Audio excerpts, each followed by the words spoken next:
New ইয়ারের প্রথম দিনই ব্রেকফাস্টটা যে মজার দিন একদম তেমন তো সকাল সকাল শুরু করে দিলাম। একেবারে সব রকম ভেজিটেবল কেটে যত রকম ভিটামিন প্রোটিন সব রকমই দেওয়ার চেষ্টা করেছি। একটা ডিমকে ভালো করে ফেটিয়ে নিচ্ছি, একটা মজার রেসিপি, আশা করছি তোমাদের সকলে ভালো লাগবে। ভালো করে ফেটিয়ে নিয়ে তার মধ্যে একটুখানি নুন দিয়ে নিয়েছি, দিয়ে দিলাম ভাতগুলোকে, ঝরঝরে ভাত দিয়ে দিলাম, দিয়ে ওটাকেও ভালো করে ফেটিয়ে নিলাম। আর নিউ ইয়ারে 31 ভাত দিয়ে কিন্তু রান্নাবান্না চলছে।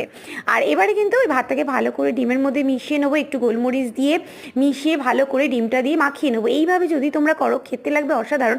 আর তার সঙ্গে যত রকম সবজি তোমাদের ফ্রিজে থাকবে সব কিছু একেবারে কড়াইয়ের মধ্যে অল্প একটু বাটার বা ঘি দিয়ে ভালো করে নাড়াচাড়া করে, এবারে ইন্ডিয়ান মশলা সব কিছু একটু একটু দিয়ে দিলাম, দিয়ে ভালো করে নাড়াচাড়া করে নিলাম, দিয়ে দিলাম একটুখানি নুন, অল্প একটু চিনি, এটা কিন্তু স্বাদ মতো তোমরা দিয়ে দেবে। দিয়ে ভালো করে নাড়াচাড়া করে দিয়ে দিলাম ডিম মাখানো ভাতটাকে। এবারে ভালো করে নাড়াচাড়া করো, আবারও আসুর তৈরি হয়ে গেল একেবারে নিউ ইয়ারের ব্রেকফাস্টে গরম গরম ফ্রাইড রাইস।